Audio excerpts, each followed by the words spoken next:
Hello, and welcome to the Boardgamechuck YouTube channel. My name is Pierre. In today's video, we're going to be taking a look at Above and Below Haunted.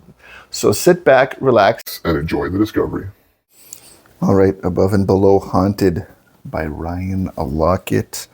I do have the original Above and Below, so it'll be interesting to see what is different in this one. I did pick it up at the urging of Rhea because she really likes these stories in this game. So yeah, let's open it up and see what's inside.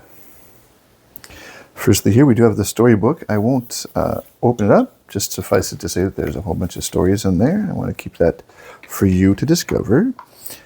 We do have the rulebook here with the component list, the game setup, and all of the things. It is a 16-pager right there.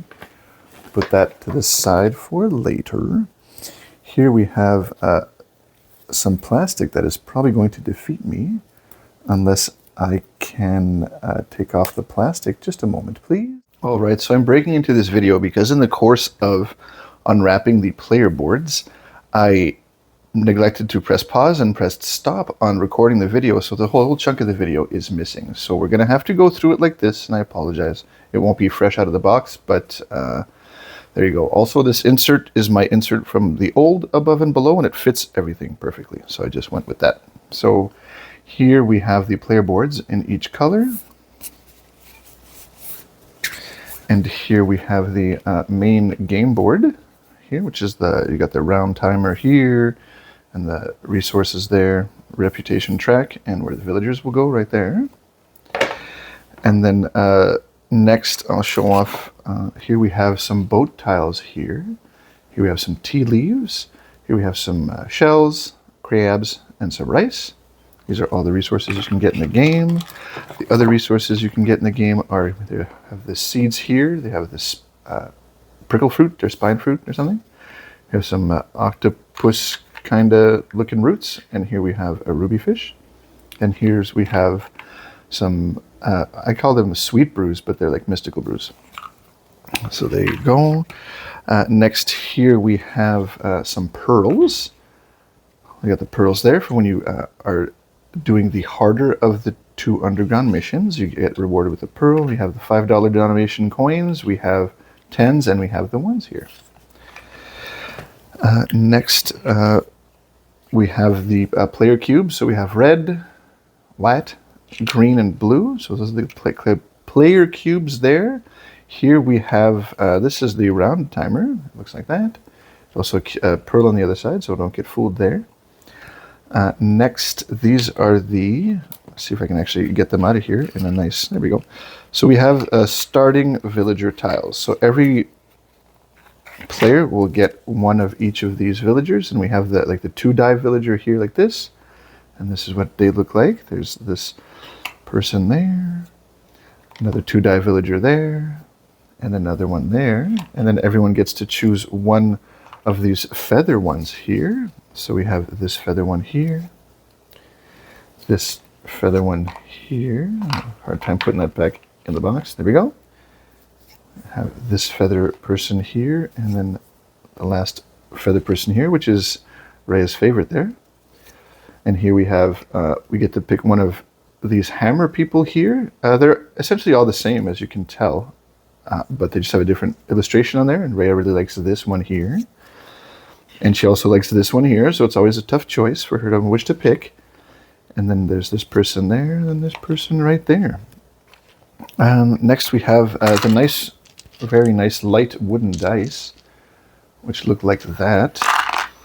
And then we have some villager tiles, and I will show off these 2 first, because you can only get these ones in the caverns. And we've actually played a couple of times. We've gotten this cat, now we're on the search for this cat. This cat says that he'll do what you want if you roll a 1, but before that you have to roll, and if you roll less than 3, he just goes for a big nap. So that's fun. Next we have more villager tiles, so I'll show those off here. So these will all be different. This logo here, this steam man here who does not need a bed, but you can't use those sweet brews on him. This person here, this person there. this very dapper frog here. Then we have there and there. A nice person there. We have a crocodilio here, which is awesome. We have this man here. I have this person. I have this fish person there. And this very shy lady here. She looks shy or cold, I guess. These are nice little red cheeks. And then the last villager tiles are this one, very nice illustrations, of course. Ryan Lockett, always a favorite there. And this one's really cool. Look at that. You get to re-roll a die too with this person, and then that person there. I will leave the cards for the main unboxing because that is where it actually picks up. So let's go back to the actual video.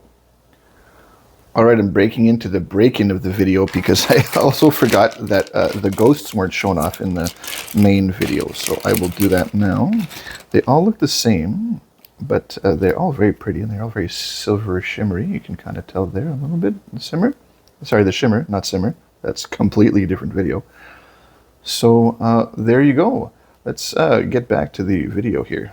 All right, so I have it all sorted out. And let's go through it here. The first card I'm going to show off is the first player card. It looks like this, double-sided. Very nice imagery on there. Let's move that to there. Maybe I'll move this like that. There we go. Next we have 23 house cards. So let's take a look at them together. This house and that house. This really cool tree house, kind of.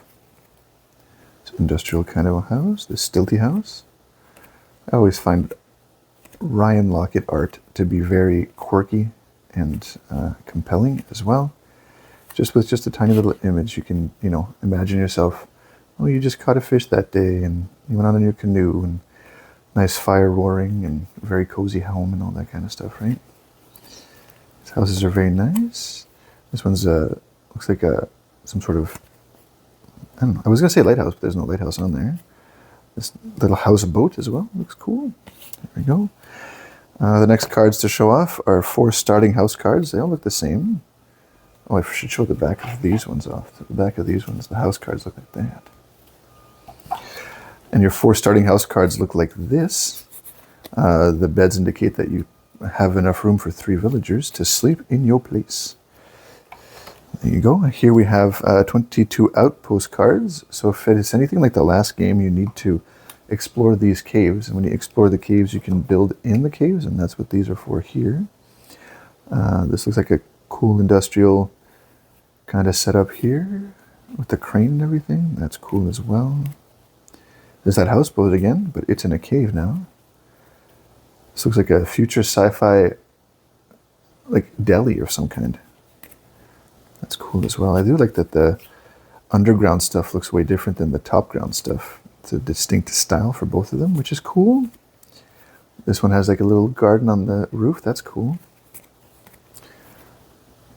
Very triangular shaped as well, which is amazing. That's a big fish. Look at that big fish. There you go. So those were the outpost cards. Outpost cards also look like this, but with the cave. You'll notice these ones just have because these go up and these go down. Put that there. Next we have 9 key houses. You can tell because there's a little key there. Something like that.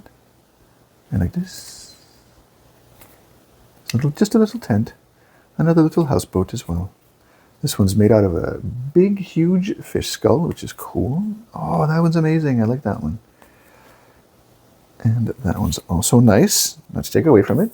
These are the Star House cards. You can tell because they have a little star there. And they cost a lot, but they're worth points at the end of the game. So, a little fish market one.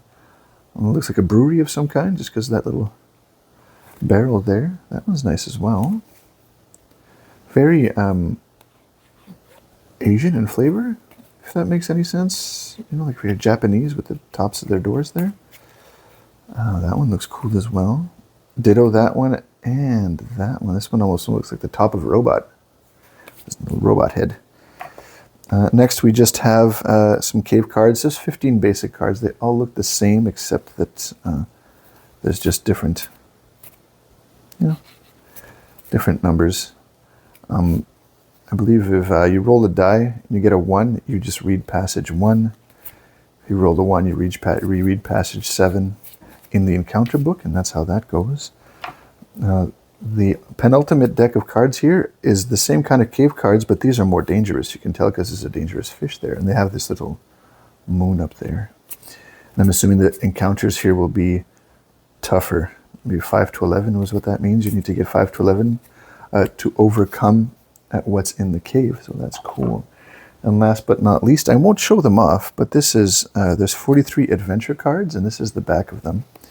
And just spoiler alert, quick glance, they just kind of look like this on the back, or on the front, and they all just kind of have, see the numbers? See the numbers? Just for the encounters there. So there you go. This is the empty box, so that means this is the end of the video. I hope you enjoyed it. If you have any comments or questions, feel free to leave them below. Until then, like, comment, subscribe, share, all those things. And until next time, have a good one.